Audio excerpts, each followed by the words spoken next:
I'm so happy to be here.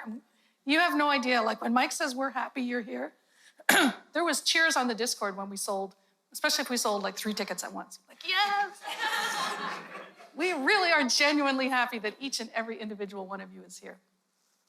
And I told them this last night, and it's true. It's really, really hard to run a conference when you have no idea what's expected of you or how to run a conference or how to do any of it. So the second year, when you know all that, it's harder. It's been quite a year. Thank you all for trusting us with your week. I'm going to try to tell you some things that I've learned on my journey, the one that Mike kind of outlined for you. It's a popular metaphor that life is a journey or your career is a journey. And it's not a bad one. Like sometimes the path is smooth and easy. Sometimes it's rougher. Sometimes you're scrambling up steep things. Sometimes you're just strolling along in the woods, you know. And I've certainly learned that a journey like that is easier when you have some help. And that might be friends and companions, but it can also be physical things like a map, a compass. Not all journeys are walks. A tool like a walking stick. Maybe just an overview or an outline or directions right when you need them most. These are things that help you along the way. There are other things, though, that are less tangible, like a guiding star. Literally, in the original case, that you would look up to the star that meant north and say, am I still going north? Not a huge course correction ability compared to a compass and a map, but good enough. There's also the concept of a touchstone, something that you physically touch to remind yourself about what's important. When I defended my PhD thesis, in this pocket, I had a prenatal vitamin. Something to help you make good decisions. Because I think that's what wisdom adds up to. Some heuristics, some guidelines, some ways to help you make decisions better. It might mean that it's easier to make that decision or that you can get it made faster. I hope it means that you make decisions that consistently lead to better outcomes than if you decided the opposite. And really important to me, that you don't fuss and worry about them afterwards. I did the best thing I could in the moment I was in, and I'm going to move forward and do other things now. You're in charge, though, of what better is. Is the better outcome that you have more money? Maybe. Is the better outcome that you get promoted? Maybe. Is the better outcome that your customers' needs are better served than if someone had built it a different way? Again, maybe. It's up to you. I'm talking about some heuristics that you can use to make better decisions, but what better decisions are is on you, which is a feature. But they're not all guidelines. There's also these sort of touchstones or things to come back to that make you feel better about what you're doing, that help you get through tough times, because there are tough times. And remembering why you are doing something can help you to do it. So you're scrambling up that really steep section of the trail because there's going to be a great view when you get to the top. Mike mentioned I've been paid to program since 1979, so that's a long time. The 40-year mark is in the rearview mirror. And I've learned some stuff, mostly by screwing up, I gotta say. Like, you know, you do something wrong and ouch, and then you learn from that. Not everyone does. We all know someone who doesn't really have 10 years of experience.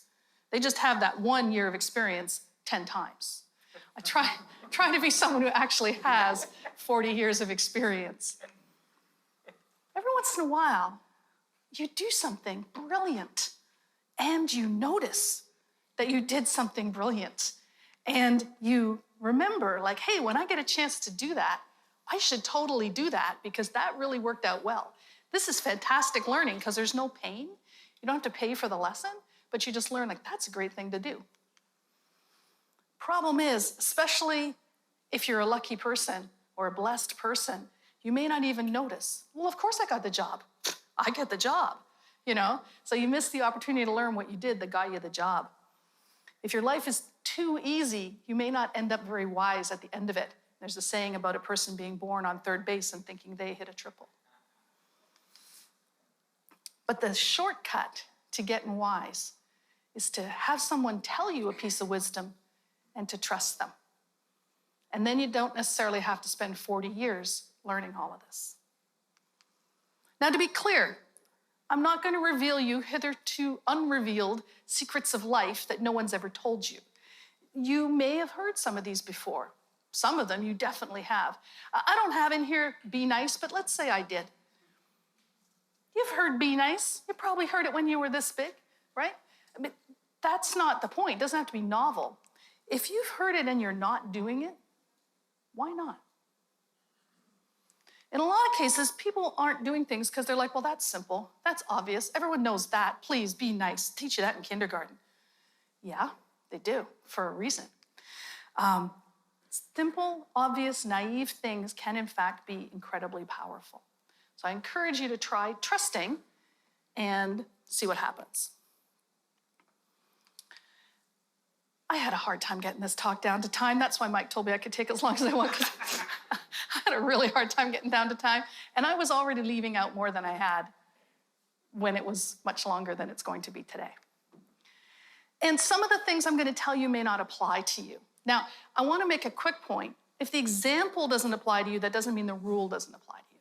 So if I tell you a heuristic that you can use and then I give you an example involving children, you're like, well, I don't have children, so I don't have to be nice or whatever. The example may not apply. The heuristic still applies. But whatever works for you, take that. One of the most important lessons I want to teach you is that having surfaced wisdom that you have words for and that you can look at from time to time is a huge, huge advantage. So if some of these are good, take them. If you come up with some more of your own as you go through the rest of your week, month, year, add them and have that body of wisdom for yourself. Because that's really what being wise is knowing the lessons that you've learned over the years. So with that, the rest of the talk is some guiding stars, things I think it will help you to know or to do or to use. And they're not exactly in order, but I am starting with what I think is the most important one. This is what sets beginners apart from more seasoned developers. Seasoned developers know that what they're trying to do should probably work. It's doable. Okay, right now we're having a problem, but I'm just going to check the documentation for that API again. I'm just going to debug and see what that thing returned. I'm just going to see if it matters if we use the other overload. That's what the seasoned people do. The beginners go, I guess I can't do that. Maybe they think it's impossible. Maybe they think they're not cut out for it. Maybe they think they're using the wrong tool, but they tend to give up. You know, we all know, some of us are, the try it now person. It's especially fun when you're working on hardware like the sink or the lawnmower, you know, and they tighten something and then they say, try it now. And it doesn't work. And so then they loosen it and they say, try it now. And then they do a different thing and then they say, try it now. Then they kick it, try it now. But you know, a lot of times the sink or the lawnmower or whatever ends up working. Yeah, they're convinced it's within the power of an ordinary human to make this sink work, and we're going to do that, and they do. My father used to always say to me, if all else fails, read the instructions. Now, my father and I have this in common, that we don't read the instructions to get started with. I really hate loading up background. I don't have context for the words in the instructions. The diagrams don't make sense. I need to kind of get started, and then I can look at them. I'm married to someone who reads all the instructions first and lays out all the pieces, so it works out pretty well, as you can imagine. We don't fight at all about that. But there's a variant for C++ developers, which is if all else fails, read the error message, right? People come on the Discord and they go, can you help me please? My program no work. 1,000 lines of C++ code. And we're like, what's not working? Like, does it give you the wrong answer? Does it blow up? No, it doesn't even compile. Okay, that's great. What's the error message? And they're like, I don't know, it's a compile failed. Okay, let's narrow it down just a little bit. And you know, we've all had that experience of being really mad and then reading the error message and going, oh, I can fix that. That's not a problem. Last year, I stood in this building, not on this stage, and told you, you're not an imposter, you're a learner. And that means, yeah, you can't do this yet. You're going to end up being able to do this. Try another approach. Search with some different keywords. Is there somewhere you can ask? Is there someone you can ask? If you believe it's possible, you go to the technical support people and you say, I am calling your API like this, and I am getting back whatever, and I don't like that, and you get the help you need because you believe it can be done. You do have to work. A lot of us really like the part where you're planning and deciding and there's a quick little proof of concept or a little spike or something. But we don't really like the part where you have to do it. You have to roll up your sleeves, take a deep breath, and just type a lot of code. And it takes time. One of the fun things about being a consultant or a mentor is that you can come in and help them through the first 80%. And you shake hands all around and you say, that was fantastic. You people can take it from here. Bye. And they do the last 20%, which probably takes about the same amount of time, right? But there's just no substitute for working on stuff. And if it's not working, to keep trying.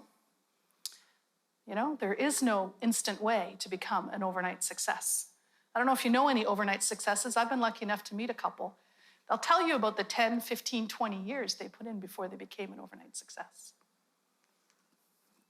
And as I've had to tell a client on more than one occasion, you would really, really be astonished how long it takes to finish things that you are not working on. It really drags out, so you gotta work on them.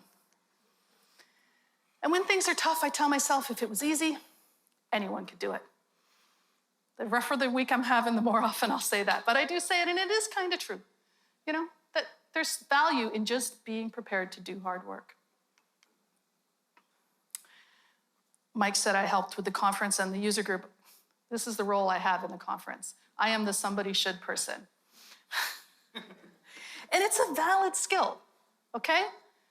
Somebody should, whatever, is a useful contribution. It is not the same as doing it. That is also a useful contribution. And it is okay if you want to be the somebody should person on your team. You don't have to do everything. As an organizer, I know the trick. I'll share with you that when someone keeps making disruptive suggestions, like you all should move from tool A to tool B because it's 1% better, offering to let them run that project, champion that project, and do however many hundreds of hours of work is involved, sometimes makes the suggestion go away. And if it doesn't make the suggestion go away, then you get the benefit and you didn't have to do the work. But I don't want to say that, oh, you can't be the somebody should person if you're not prepared to do it, because it is a valuable and useful skill. If you would like to be the somebody should person, though, think about how you can help it get done without doing it. So can I put an issue in for you? Can I put something in the tracker? Can I add something to Jira? Really spit. To help it get done. Can I offer to review it? You have to send the email because it has to come from like the head of marketing. But I could look it over, or I could write you the first draft. Or I could write you the first draft and look it over after you've edited it, which is starting to feel a lot like doing it, but you have to click send because it's got to come from your email address. I mean, look, you may end up doing it, okay? But you can successfully be a somebody should person as long as you understand that's a separate skill from doing. I used to have staff. I was telling someone the other day that every time I shed a piece of staff, a person, our revenue went up. Because the most expensive people in the company, the highest billers were the partners, and the less people we had to manage, the more time we had to bill. And now it's just the two of us, and we're making more money than we ever have. But when we had staff, I used to tell them all the time, you can't push a rope. So if you're not familiar with the metaphor, imagine you're standing on the shore, there's a boat, you have a rope that leads to the boat. If you want the boat to come closer to you, pull a rope, works great. Want to walk along the shore, you can tug the boat along with you. If you'd like the boat to be further out, your rope is not going to help.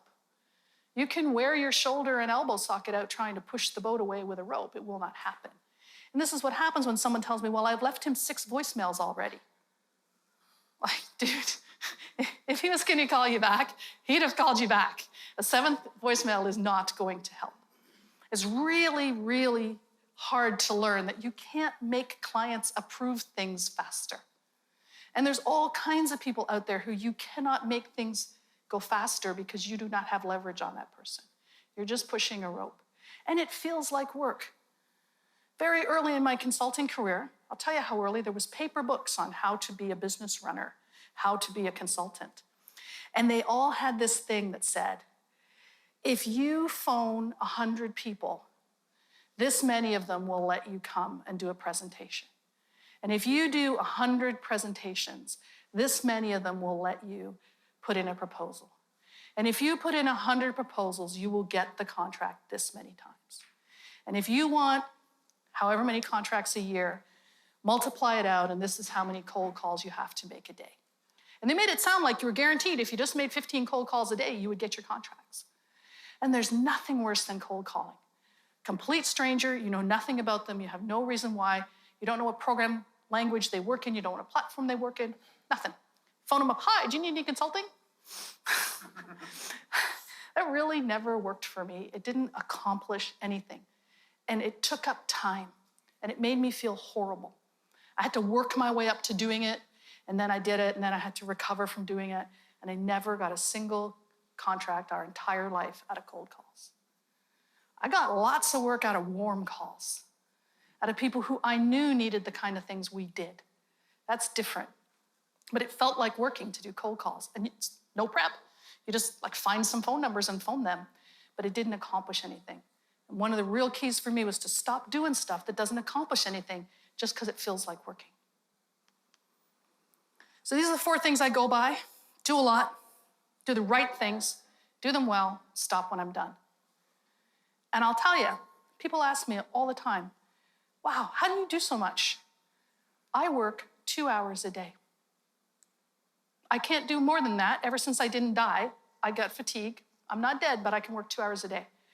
And I get more done in 2 hours a day than a lot of people get done in 8 hours a day.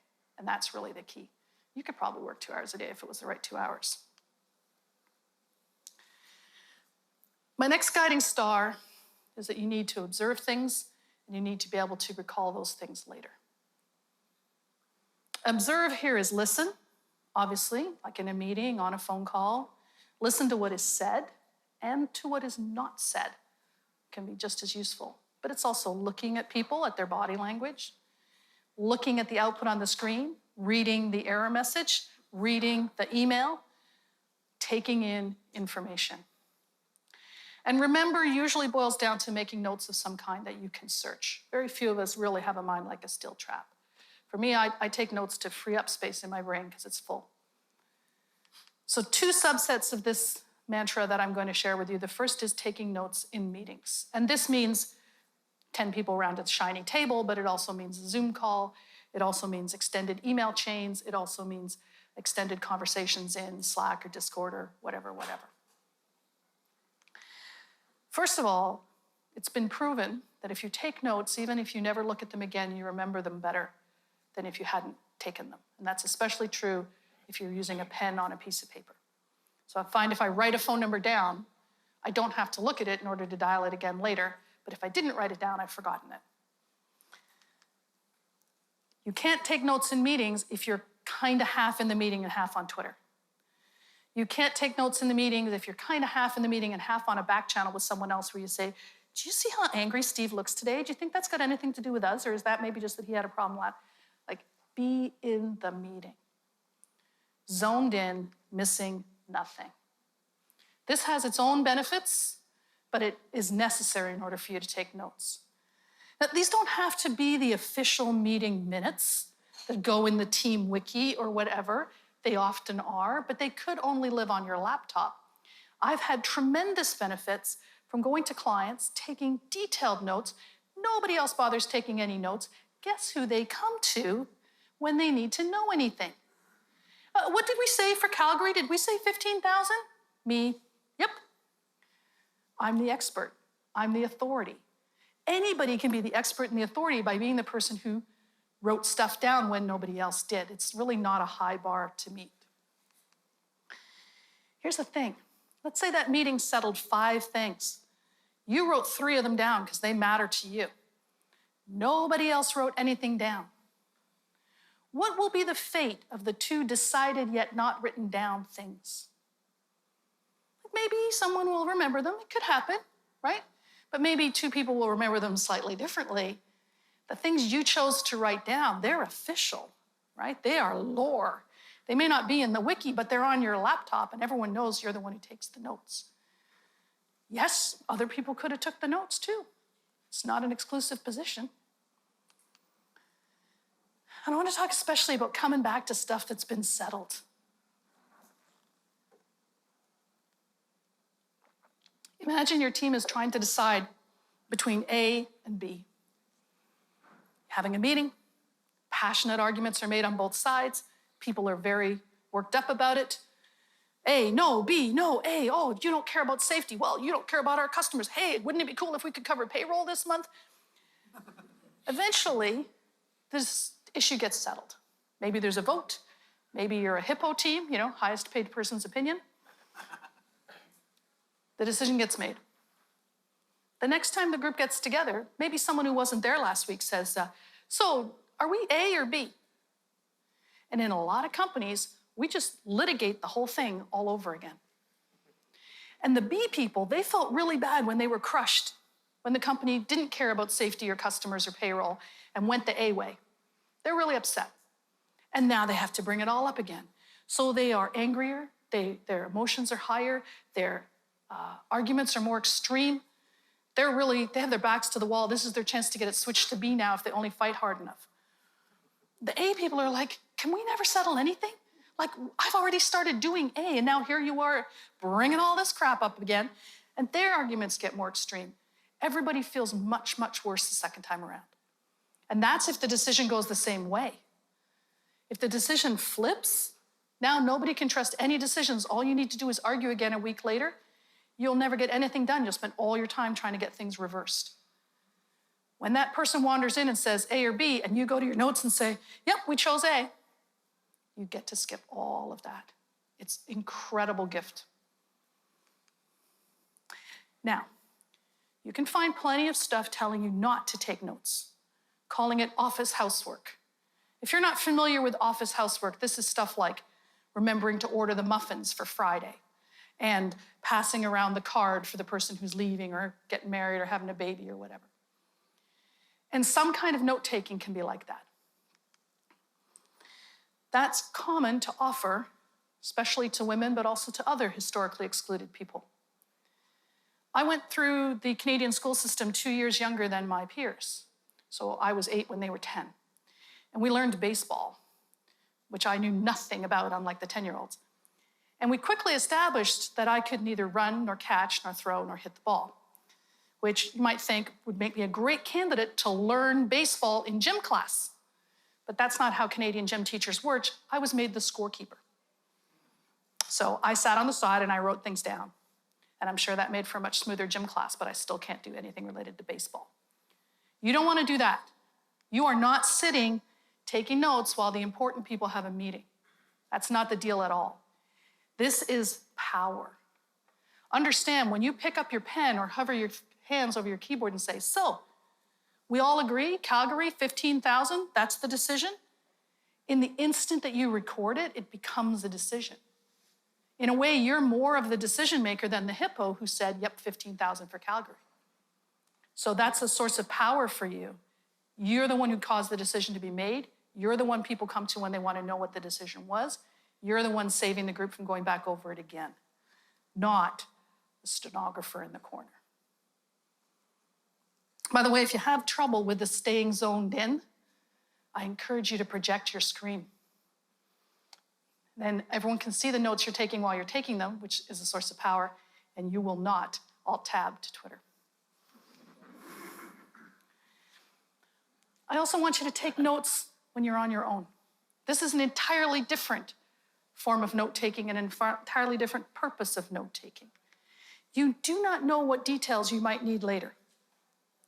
So find a low overhead, nearly zero overhead way of capturing all of those details so that they're there to look back at if you need them. So this is not pen and paper because that's obviously intrusive, right? This is something that takes almost no time, easy as thinking. Okay, I'm gonna start doing this bug. It's 11:43. Here's what configuration I'm using. Here's the settings I'm using. Here we go. First couple screens are perfectly normal. Screenshot, screenshot. I noticed there's a 7 here. I was kind of thinking that was going to be an 8. Don't know if that's relevant. Dum-de-dum, boom. Oh, it blew up. Well, here's a screenshot of the blowing up. Here's a screenshot of the error message. Here's a paste of something. And timestamps all the way along, so you know how long it took before it blew up. When it comes time to fix it, maybe you have 10 pages of notes and there's one screenshot that's relevant. That's excellent. That's so much better than 0 screenshots that are relevant. When I graduated in 1984, it was paper and pen. And we had these books that said like engineering notebook and science notebook on the front, like heaven forbid anyone write a poem in them. These were bound. You couldn't take pages out, you couldn't put pages in, and culturally we were told never use pencil, always use pen, and to date every page, not just when a new day starts, but at the top of every page you put the date. I remember my father had a graduate student who, in addition to dating every page of his notes, put in a small religious dedication that this work was for his creator. And I thought, you know, that's not bad, but certainly I can afford to take the time to put the date. And sometimes the time. We had other rules too, like if you wanted to start a new page and leave a half a page blank, you would write a vertical line. So they can't be faked up later, so you can't come back in and sneak some notes in and pretend they were taken on April 11th. I don't use the science notebook anymore, but I use those same principles in my running notes. Delete nothing, date everything, timestamp things. And I'll do this if I'm gonna maybe do a spike, a proof of concept. Can we call that API? What does it give us back? I don't wanna put in 3 months building our whole big UI, and then we get to the question mark, which is, and then we call the government API, and we hope it works. So maybe I'm doing a spike early on to prove that the government API is callable. Spoiler, usually it's not. Or if I'm investigating a bug, okay, time to figure out why that thing is happening so weird, let's go. I'll also do it the first time I do something that I know I'm gonna be repeating later, that I'm expecting to run into difficulties. I'm gonna take a lot of notes and it'll make it so much smoother the next 20 times I do that same thing. This is not like an experimental outline where I've got these sections called approach, expected, actual, any of that nonsense. It's just typing and screenshotting and pasting as I go. So if I run into trouble and I email someone and they email me back, I paste the email into the document. I don't say, oh, he answered me at 11:32, because then I gotta go look later in my mailbox to find that email. Everything's pasted in there, all smushed in together. And you go down a rabbit hole. You spend 4 hours doing something and then it's like, well, that was completely stupid. I was testing the wrong server or whatever. Never delete. Just make a note that says, that was completely stupid. I was testing the wrong server, and carry on. I put code in here. It's a great place to put dead code. Never, ever comment out code. I've talked about this in other talks. But you can get it back, from source control. But here in the running notes, not only can you get it back, but you've got that context about why you thought it was appropriate to delete that, how you knew no one was calling it, whatever that might turn out to be wrong, and you might need to come and get it back. And I especially love it for things where I have time gaps. So when I'm helping clients, I may work really intensely on their project for 3 weeks and then leave it with them, and then come back after 6 weeks and need to work on it again, and my brain's full of all other stuff, but these notes will bring me back up to speed. I had one very long-running client. I had a really hard time getting all their stuff set up on my machine. They used a lot of third-party libraries. They had to be built with specific options. There was no really good documentation. You would email someone and you'd go, oh, yeah, you have to actually build that as debug even though it's released, otherwise this other thing won't work.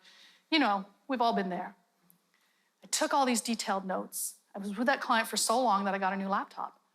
And I just went back to the notes, and I was able to set my laptop up in no time flat because I had suffered all that pain once and taken all those notes and pasted all those emails. You can, if you want to, use them as the raw material for actual summaries and instructions. Here's how to set up a new laptop. You would think that people would have that document. People generally don't have that document, but these notes make it much easier to write one if they decide they value that. So the number one use of these notes is like the day you take them or the next day. Just paging up and saying, how long did that take? What did I start with? That kind of stuff. The details that you didn't know you would need. But especially when you come back to things, you're like, is that my account or the department account or the QA person's personal email address? Or, like figuring out what to sign into what with is a whole thing. Where's the documentation? Where's the wiki? Getting links to things. They're all in there because you had to find them as part of getting started. You might write those summaries and instructions from these notes. But there are some less pleasant uses. People take things away, and then the customer's like, hey, we want that back. And then everyone's like, we don't remember what it used to look like. We updated the documentation. I've been there. I'm like, here's some notes from 7 years ago that has some screenshots of what it used to look like. And we recreated missing screens from those. Sometimes people are like, why was that 20 hours? And 7 pages of detailed notes with screenshots and the pastes of emails and logs of phone calls is a very good way to answer the question, why was that 20 hours? Sometimes you have to prove you were the one who did something. Sometimes there's a lawyer in the room when you have to prove things. I've been the person going through source control logs for a lawyer, which is a great place to be because lawyers let you charge a lot of money and you're not in any particular danger. I was going through source control logs to establish, did these people write this or did they paste it from the people who claim they pasted it from them? Which is a question you can't answer with source control, but it would have been a lot easier to answer with a couple hundred pages of Word documents, right? I think as developers, we're good at connections, right? Who thinks they're good at connections? See, I don't want to brag, but yeah, I'm pretty good at pattern matching. Are you good at these connections? Oh, yeah, that's a little hard. Yeah, it's not, okay, I know. But look, these are really important connections between people. I mean, one of the things I love about Mike's opening remarks is that he talks about people. I go to a lot of conferences. Opening remarks very rarely mention that we are humans together. And we are. This stuff is important. I did a keynote at ACCU about how people love doing things in games that they refuse to do at work. Like they'll spend 15 minutes picking up their gems and getting their gold and giving their partners troops and giving their partners spell boosts and whatever. And then they're bitter that they had to read the agenda before the meeting. But as part of that, I asked, this idea of an alliance, a league, a tribe, a clan, whatever your game calls it, and you gleefully click that button to give that person some free gold. Are your coworkers like that for you? And most of the room went, probably not. And okay, maybe you don't have good coworkers. It's possible. Maybe they don't have a good coworker. But it would be cool, wouldn't it, if your coworkers were in your alliance? If they gave you things that they didn't need and you gave them things that you didn't need and everybody benefited, and if we all work hard, we'll get the big chest with the question mark on it. Just to be able to go to your coworkers or anyone and say, I'm trying to parse this JSON and I just don't understand what's wrong with it. You have to be able to trust that person, right? That they'll give you good advice, that they'll give you good assistance, but also that they won't make fun of you for not knowing, right? You don't want to be in the coffee room later and have someone make some snarky remark about still having trouble with that really elementary JSON. Next time, check for the quotes. That's no fun.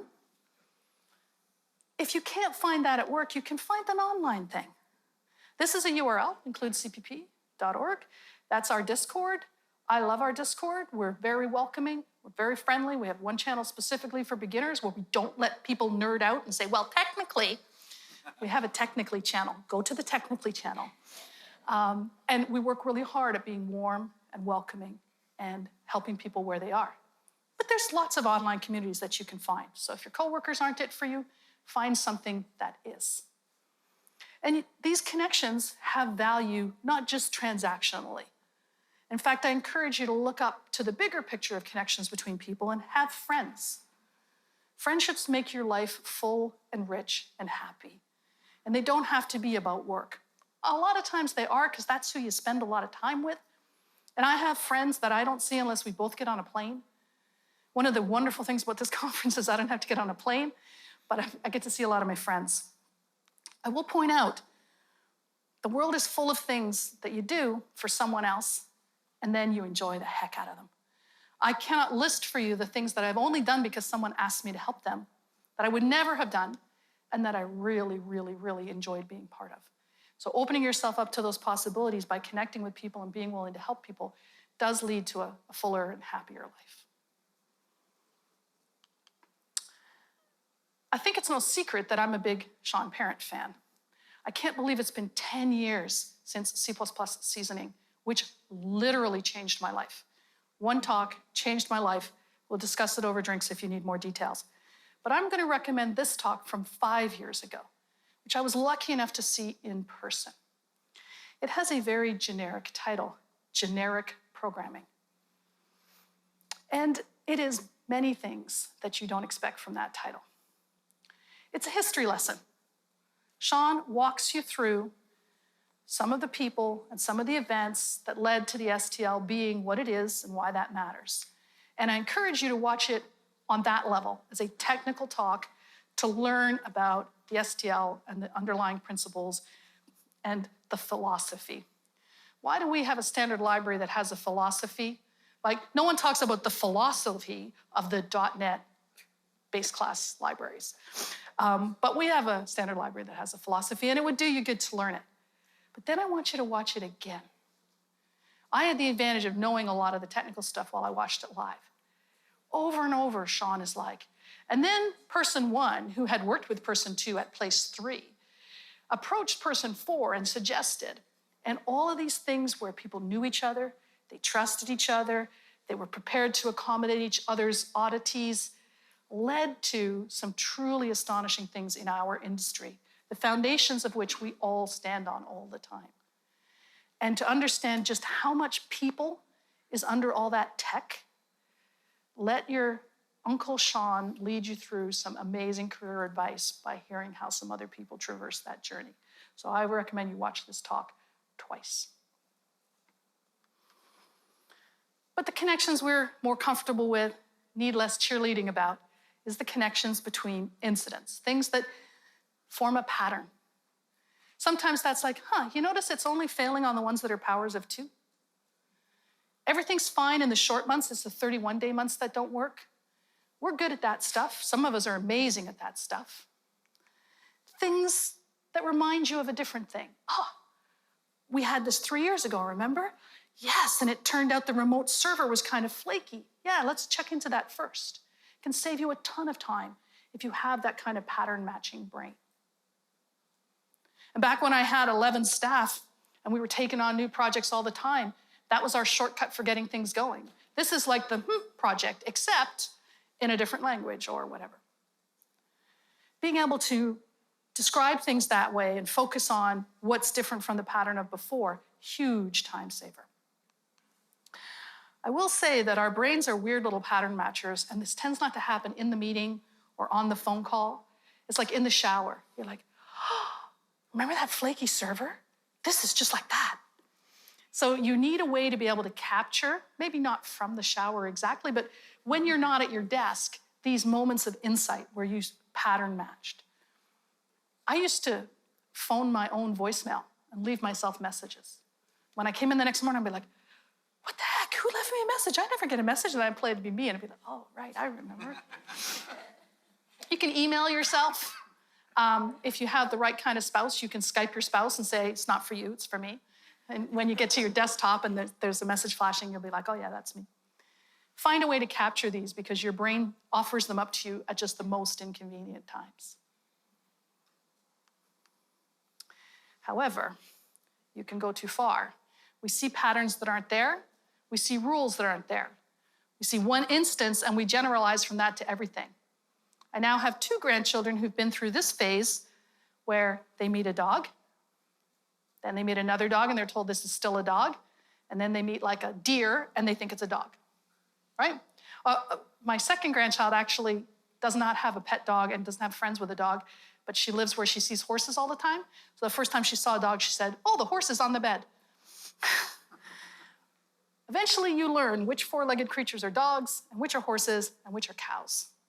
So from 1 or 2 data points, don't be too fast to overgeneralize. Speaking about people connections, the number 1 overgeneralization is believing that things that happen to you are about you. We are all the main character in our stories, and that's fantastic and correct, okay? You are your main character, absolutely. But we're not everyone else's main character, right? Sometimes people are in a hurry. Sometimes people's marriages are falling apart. Sometimes people just got fired. It's got nothing to do with us. I can't tell you how many people have come to me for advice about a job interviewer who was rude. What did I do wrong? The interviewer was so rude to me. They just met you. They don't know you. You did nothing wrong. They're rude, okay? Maybe they're racist, maybe they're sexist, whatever. You did nothing wrong. It's not about you. It's about them. Technically, you gotta sometimes let go of theory A. Yep, it was a memory leak last time, or a flaky server, or whatever. But that doesn't mean it absolutely, positively is this time. At some point, you gotta get up out of that rabbit hole and consider the possibility that it was something else. I mentioned before that I was sick for a while, and I've had people in my life who've been very sick, and one of the things we've had to learn is it's not always thing one. So, okay, yes, I got cancer, I got tumors everywhere, but this pain in my knee is not a tumor. Turns out I tore a meniscus in my knee. It is not always thing one. That applies technically and personally. And especially when checking is quick, always check. You know, it's offensive when someone asks if it's plugged in. How dare you? I have been programming for over 40 years. Please, I've keynoted on 5 continents. Do you think I would call technical support if it wasn't? Oh, thank you.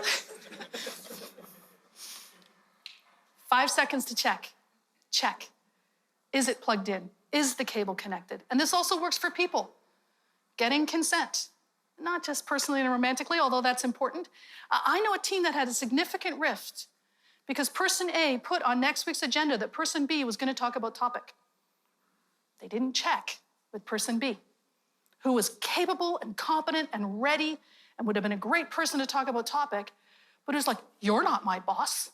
You don't put me on agendas, right? And they had a problem for a while. If the person wants to talk about the topic, hey, I think you'd be great to talk about topic next week. Are you up for it? Yes? Done. It takes that long. And if they're not, oh, you shifted left, right? You shifted left big time because you asked. When things only take a moment, always, always check.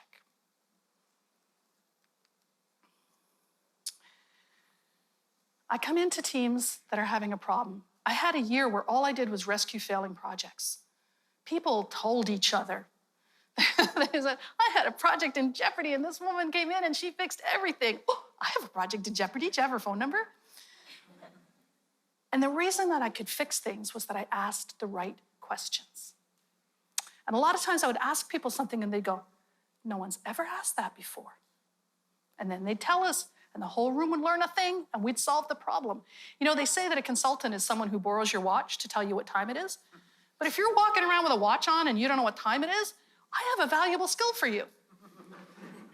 So I borrow your employees and ask them why the server fails. And they tell me, and you hear, and then you fix it. So I thought I would share some of my questions with you that have worked really, really well for me, and I think they'll work for you. People, and this is personally as well as businessly, they confide in me like this. Some days, I just want to throw this all out and write it again in Rust. Some days, I want to move to the country and raise goats and never see a computer again. Some days, more than one person has told me, I just want to leave my husband. One person told me that she'd been married for 50 years. But the key is this, they don't want to do that. The way they're phrasing it that way is because they don't want to do that. They're saying, please help me not rewrite this in Rust. And I say, what would be different if you did? I don't argue with goats are hard or you'd still need a computer even if you were a farmer or whatever. I say, what would be different if you did? Because that's when they tell you what their problem is. And if you can solve that problem without them having to rewrite it in Rust, you're a hero. And if you say, what's your problem, they won't tell you. But if they tell you they want to throw it all out and rewrite it, sometimes you can get to the problem that way. People will say, we were supposed to this and we were supposed to that and they were supposed to something, and they're just having like a good old vent.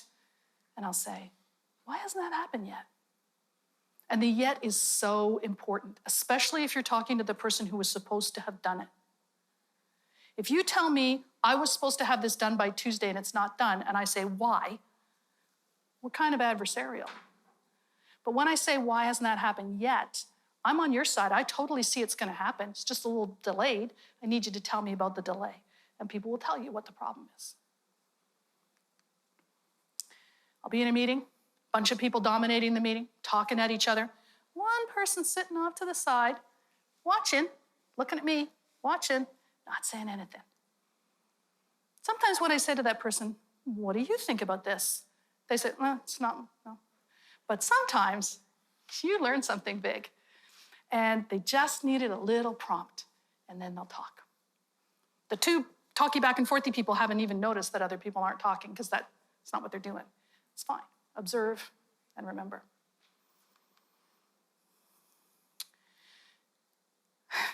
We've all been there. Something was supposed to happen Tuesday, and it didn't happen Tuesday. Maybe the person who's supposed to do it is in the hospital. That's a pretty good excuse. We'll probably accept that. It's not useful to say who was supposed to do it. We all know who was supposed to do it and why they haven't done it.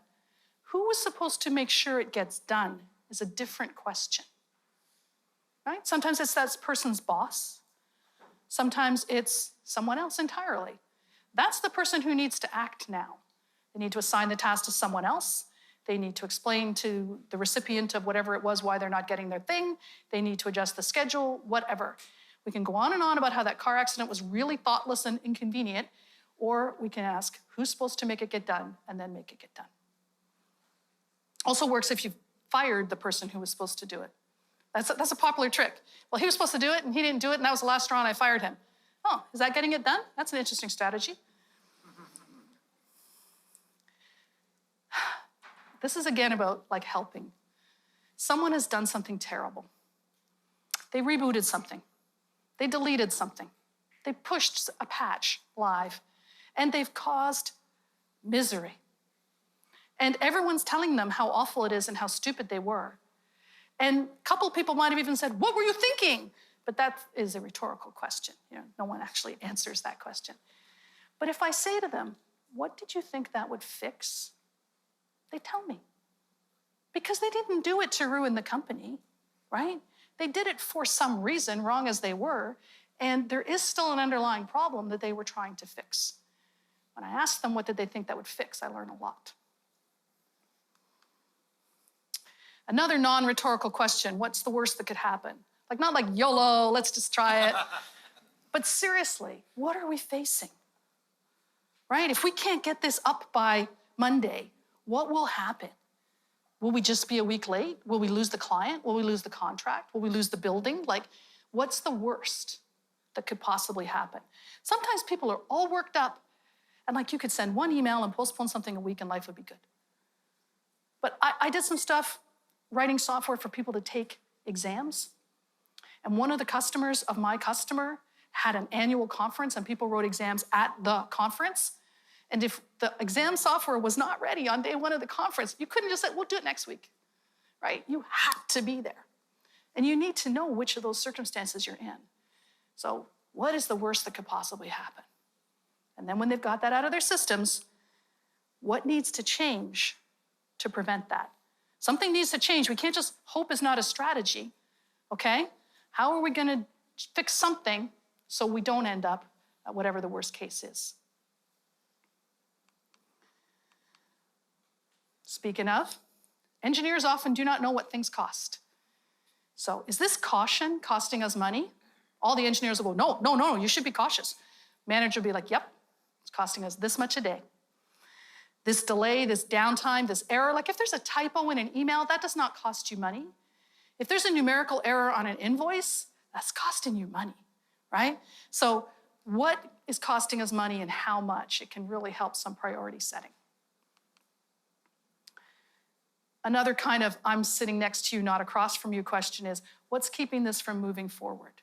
Of course it's going to move forward. There's just a little hurdle, just a little stumbling block, just the littlest of things. What is that? So we can clear it away. Sometimes I ask people stuff and they say, I don't know. And sometimes that I don't know is a little bit like if you've seen like US congressional hearings and the witness says, I don't recall. Oh, buddy, you recall. We all know you recall, but you're gonna say you don't recall. They talk to their lawyer for 30 seconds and then they say, I don't recall. So when people say, I don't know, it sometimes means I don't want to, right? And it's a pretty adversarial boss move to say, how about you find out? But it's a very gentle move to say, how would I find out? And people want to be helpful. They tell me how I could find out. Well, we do have an audit table, and you could query on it, and use this column and this column and this column. If you group by these and filter by those, I think that'd get you where you need to be. And then I look at the boss like this, and the boss tells them to do it. It's a very powerful question. How would I find out? Sometimes I then go do what they say. It's not always something that they could do. Sometimes I have to go do stuff. You could talk to Steve. Oh, no one likes talking to Steve, but I guess that's why I get the medium bucks. Okay.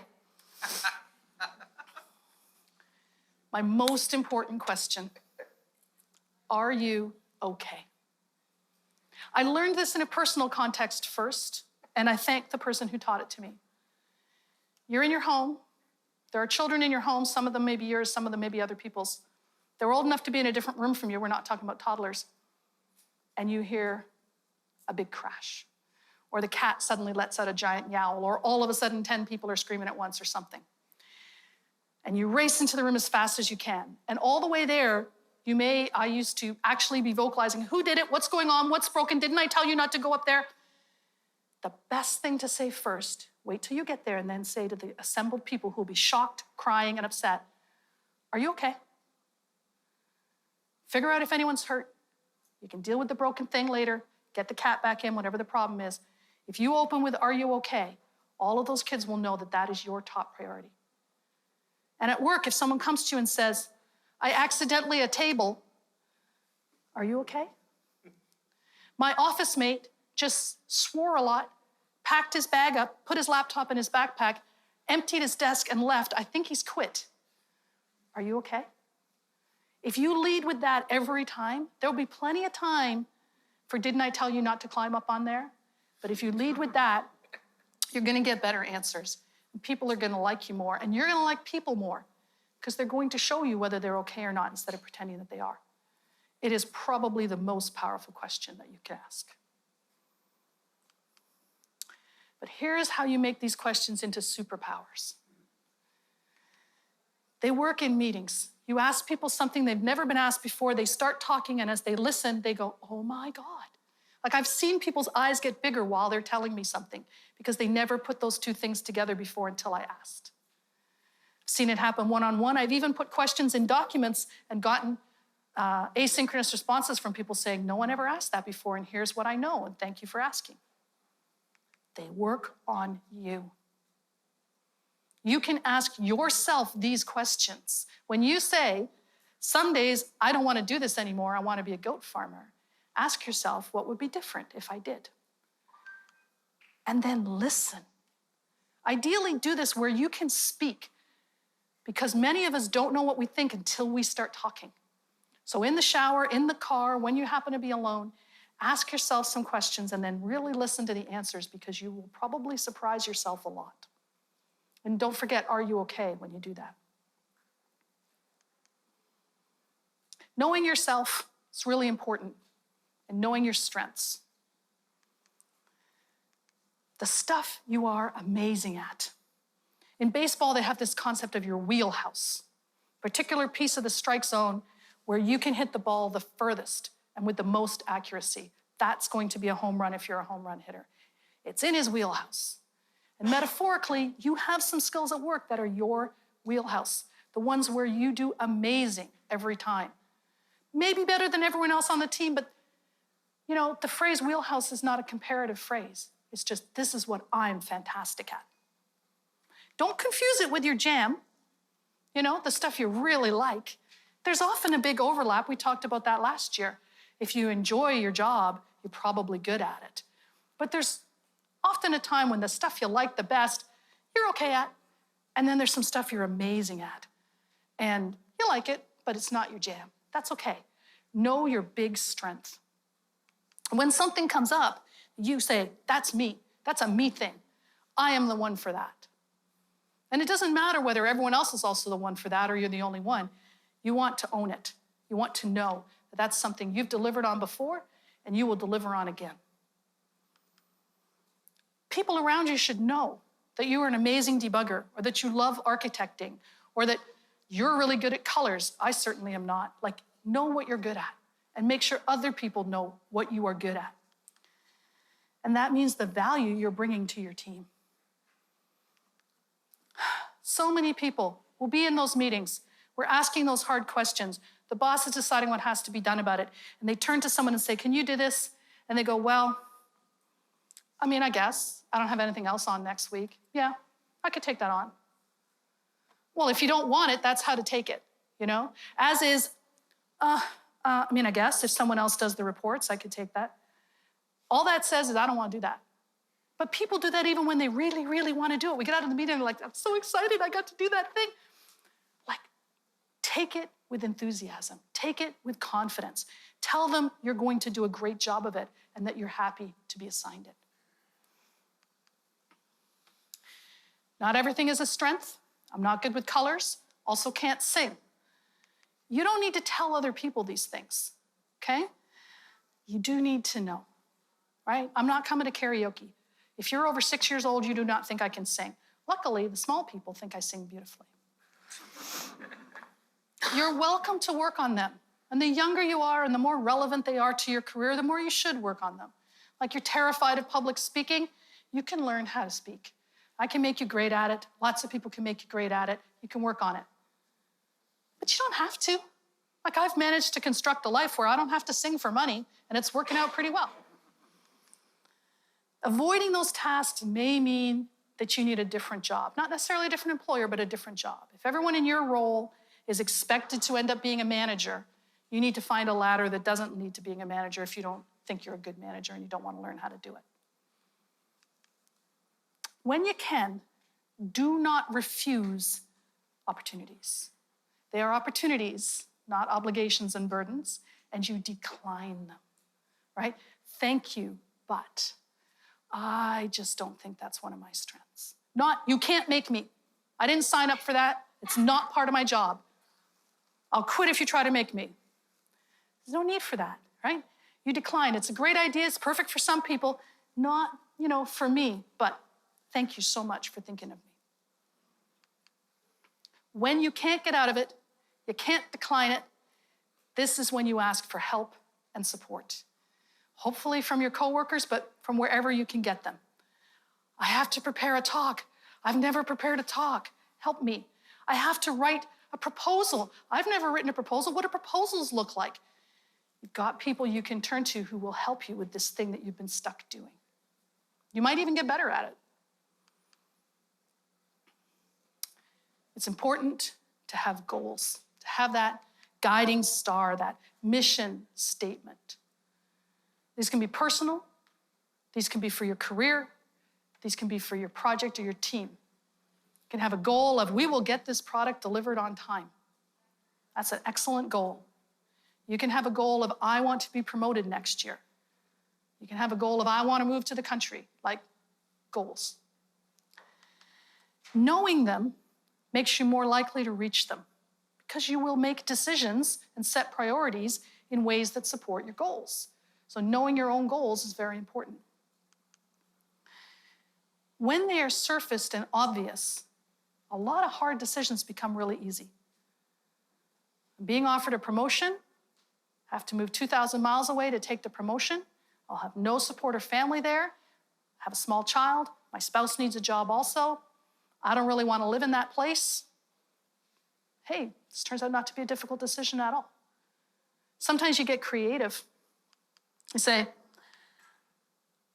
I do want to get promoted, but it's not meeting any of my other goals. If I'm qualified to be a job title that you're about to be promoted to in this company, maybe I'm qualified to be a job title in another company that doesn't involve having to move 2,000 miles. And then you can support all your goals at once. When you know them, that's a relatively easy thing to unpick. If you have an obvious thing, like, yep, I totally should do that, and then you don't, that's information. In my emotional code talk, I talk about how emotions are out-of-band interrupts. If you feel afraid or confident or ooh, this is sketchy, that's like your intuition, your experience, your pattern matching just delivers the conclusion. And there's no Excel spreadsheet of why that's the truth, but it is often the truth. So if it's obvious that you should A, but you're not A, are you only nervous? Or is there something more that you need to drill in a little bit, figure out what the competing goals are that you're not surfacing? Goals help you set priorities. On any given day, there's 100 things that you could be doing, and 98 of them are probably even important, but you're going to do 3. And the 3 you're going to do are related to your goals. The rest you can ignore, maybe until they have to be done, or maybe forever. It could happen. This means that you make more choices instead of operating on habit. We all know people who write high-performance code all the time, even though it's obscure, it's hard to read, it's hard to maintain, it's got some bugs, but it's really fast. It's like, this is the thing we run once every 6 months to configure the what's not. It takes 10 seconds to run. I don't care if it takes 15 seconds to run. Like, why are you being high perf here? Well, all the smartest people I know say you should never use exceptions. You should never use the heap. You should never use templates. You should never use the standard library because it does all those things. Some people are in a job where they actually can never do those things, but most of us make choices based on what this project and this piece of work needs and what its goals are. And the goal of being readable and the goal of being maintainable is a great one. Sometimes you sacrifice that. I was doing a book on GPGPU, and my co-author did these amazing things with intrinsics and unrollings and things, vectorizing by hand. It was almost impossible to read, but lordy, it was fast, right? And for me to advocate for always readable, if you need the speed, you need it. But to advocate for always speed, hey, if you need the readability, you need it, right? So you make the choices based on what this project needs. And that also applies to everything else in your personal life, not to run on habit, but to make choices based on your goals. This also lets you like a choice after it's made. You don't come back to it and say, I still think we shouldn't be. Hey, we made a choice. It was based on supporting this goal. We all agree that's the most important goal. That's what we've done. And you move on. This involves you knowing your goals. Maybe as a mental list in your head, maybe as a piece of paper, maybe as a needlepoint embroidery. I know people who have them as their desktop background. I know people who would be embarrassed to have them as their desktop background because they don't want people coming in their office and seeing, be nice. Like, that's so cringe. So they encoded them in desktop background pictures. They had a financial goal to have a lake house. They had a picture of a dock pointing out into a lake to represent, hey, I'm working towards a financial goal that I want a lake house. They had a financial goal around living in a particular city. They had a picture of that city as a desktop background. If you can come up with images that encode your goals, you're going to see them. If you're on a 30-minute shuffle, you're going to see a different goal every 30 minutes. Keep them front and center. Use them to make your decisions. These need to be your goals, not someone else's. While I was preparing this talk, I came across this tweet, and it's brilliant. He says, pursuing other people's dreams earns approval. Imagine your parents wanted you to be good at the piano. They made you do piano lessons every week. You went to exams and tests, and you got certificates, and you did recitals, and you became really good at playing the piano. And maybe that's wonderful for you. I know an adult who's still doing certificates. If it's not, if you're 25 and you're playing the piano and still taking lessons, your parents are going to approve the heck out of you, right? They're going to think, so nice, 25, still playing the piano. We did the right thing. You're going to get a ton of approval. If you, however, hate the piano, you're going to be all twisted up inside, getting approval for something you wish you weren't doing, wondering when you'll be old enough to quit. If you're chasing money and you have a big house in a fancy neighborhood and you have a very expensive car in the driveway, your neighbors are going to approve of you. Those relatives you only see once a year, they're going to approve the heck out of you too. Everyone will be like, have you seen the car? Can you believe it? And they get a new one every 2 years. Tons of approval. But just like the piano, if that's not really what drives you, you're going to get all twisted up about it. You need to chase your goals, things that match up to your values and give you a purpose. An interesting exercise. Try writing your own eulogy. I don't know if any of you have ever written a eulogy. I've done a couple. It's a sad task, but it's also a real happy task because You talk about what matters about a person. And don't write your eulogy for tomorrow. That's done. You're 95, okay? And you've died where? Peacefully in your bed? Where's that bed? Who was with you? Tell us about the family, some of whom may not have been born yet, who were there. Tell us about your long career in whatever you ended up having a long career in, and about your hobbies. And include those little details, you know? Dad loved nothing better than introducing a newcomer to fly fishing, that kind of thing. And here's the trick. If you want to, you can become that. When people write eulogies for 95-year-olds and they talk about how every newcomer to the neighborhood was sure to get a tray of brownies within the first week, it doesn't matter that she didn't start doing that until she was 40, right? If people write my eulogy and they talk about how long I've been married, no one's gonna go, she didn't even get married till she was 20. Like lifelong, I don't think so. You can start today with stuff you would like to be famous for having done all your life. It's never too late. Writing this out for yourself tells you what you would like to look happily and proudly back on. And then you can walk forward to that if you want to. Those times when it should obviously be A, but you're not A, you kind of still want B, is teaching you what your goals are. And you are allowed to drop goals. I met so many people, almost all men, in their 20s, their number one goal was proving their father was wrong. It's a big goal. It's real popular. It doesn't scale well. By the time you're 50, you need a different goal. And you can leave any of them behind at any time and pick ones that are good for you. Now, I told you these weren't in order, and they're not. But this is the second most important. Most important, this should work. Second most important, look for the learning. Third most important is observe and remember. Look for the learning is a really, really big one.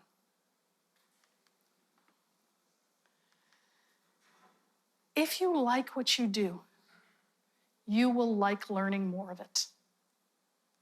Earlier this year, I was humming and hawing about a What's New in C++ 23 course.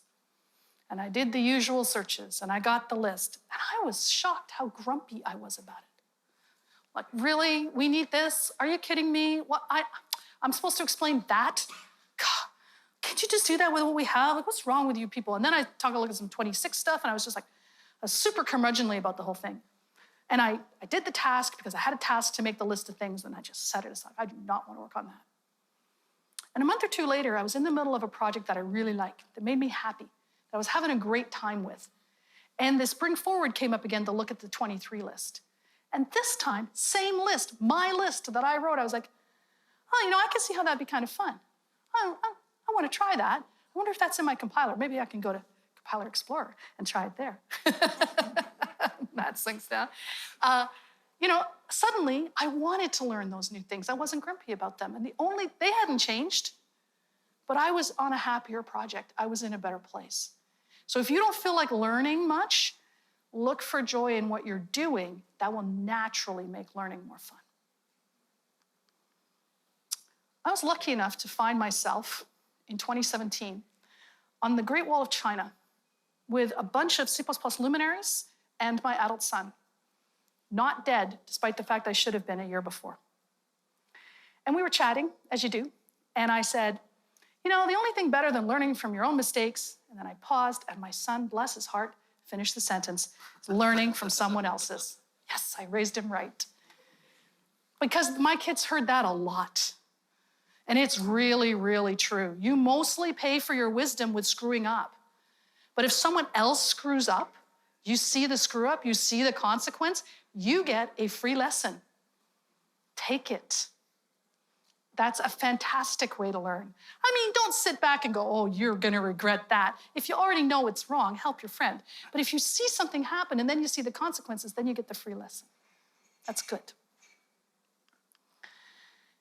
If you're the one who screwed up, learn from it because you paid for that lesson. Take the lesson you paid for. Otherwise, the universe being what it is, you will get it again. So take the lesson the first time, because the lessons will continue until morale improves. And everything can be learned. It's probably too late for me to learn how to throw a 90-mile-an-hour fastball because I got some mechanics issues, how much muscle I have and how long my arms are, like baseball players. If you've met a professional baseball player, they're not shaped like the rest of us. But you can learn things. If you see someone who's a good anything, great debugger, amazing public speaker, always dresses beautifully, knows how to paint with watercolors, they learned how to do that. Some people learn faster than others. Some people learn so effortlessly they don't remember learning because they didn't struggle, but everything is learned. Toddlers, terrible at public speaking. Like really, it is. They don't hold the plot at all. They say the same thing over and over again. Outside, more outside, ice cream. But you get better. You can learn these things. And you can learn whatever it is you would like to learn. You can learn to debug. You can learn to make friends. You can learn to lead a team. If those are things you want to do, get out there and learn them. There's plenty of people offering to teach them. It can be done. Yes, some people appear to be naturals. There are no naturals. There practically is no talent. There's just learning. And you know a lot. You have wisdom. What you don't necessarily have is to trust that wisdom and act on it. The older you get, the more you go, oh, I'm listening to my gut on this one. The more you pattern match and say, I remember a time when, and you use your wisdom. Whether you collect it from me or whether you collect it from lessons as you go through life, you have wisdom. You have to start using it and acting on it to make it happen. I do find it helps if you can summarize things into pithy little phrases. Mike says that I changed our industry, and maybe I did. I think one of the ways I did was with my talk called Stop Teaching C. When you're teaching C++, a subtitle no one ever says. But I also think that some of my other talks have helped, and Naming is Hard is one that people quote to me a lot.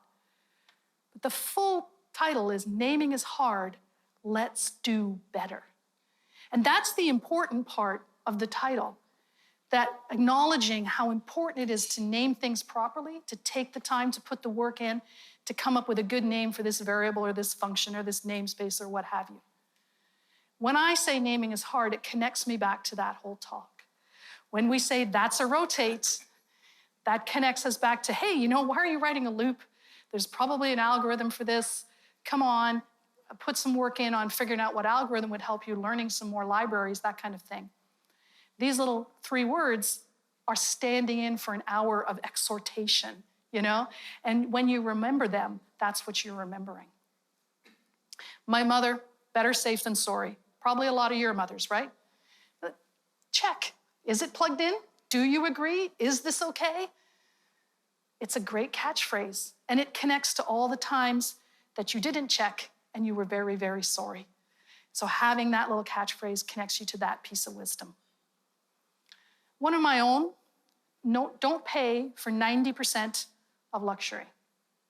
Do not buy a plane ticket and a hotel and a ridiculous price for museum admission and then say, I'm not paying $20 for the audio tour. Because you will get about half the experience of being there if you don't get the audio tour. Get the audio tour. If you pay to climb the Sydney Harbour Bridge, if you want pictures of yourself on the top of the Sydney Harbour Bridge, you already paid hundreds of dollars to climb, but you have to pay $50 extra if you would like a picture of yourself. Of course you want the picture of yourself. That's just part of the price. Don't pay for 90% of expensive things by skimping out at the last bit, because you'll get about half the value. Either pay for it all or save your money and pay for all of something else later. These are mine. You should make up your own catchphrases that connect you to things you've heard from other people or learned yourself through painful experience or just observed someone else messing up on, and give yourself these little phrases. They're not goals. They're not like, I want a lake house. They're more like, stop at red lights. It's good advice. And these are what I've chosen to share with you as these steps along the path. I do really think that attitude of believing things should work is the most important thing. You've been given a tractable task, maybe by someone who knows what they're doing, maybe by yourself, but it's almost certainly a tractable task. And if you keep that front and center, you will eventually get traction on the task. You have to, however, work. That's why they call it work. And do the right things and put the time in, put the effort in. Observe constantly. Don't zone out. Listen, look, read the email. If you read the email, you will be ahead of half the world. Like the number of people who ask you questions that are in the email. If the only thing you take from this is read the email, you will dramatically improve compared to the people around you. But also have a way to recall things that you can remember in your brain or that you can search in your notes to be able to find whatever you need. Make connections between people, between this and last time, between this project and that project. It's a skill that you have. Amplify it because it gives you superpowers. Ask the right questions of other people, also of yourself. A little introspection is very helpful. And asking people door-unlocking questions is a superpower that you will use every chance you get once you realize you have it. Know what you're good at. Know what you want to be assigned. Know where you are the absolute correct person for the job. Humility is fine. Fake humility is not fine. You know, they say humility is like Zen. If you think you have it, you don't. But don't be too humble. You need to tell people what you're good at. Know your goals. Your goals for you personally, your goals for your career, your goals for your relationship, for your family, but also, for your team, for your project, for this thing you're working on. Life is simple when you have simple goals that you can check against. If you're trying to run a conference, it's like, we would like this many registrants, and then you know if you made that goal or not. And always, no matter what else is going on around you, whether you've messed up or someone else has, whether there's a crash or broken glass from the other room, look for the lesson. There is something to learn all the time. And the more you learn, the more you know. If you're in the habit of learning, life gets a lot simpler. And that, wow, I hit my time, is where I want to be. And I have time for some questions. Thank you.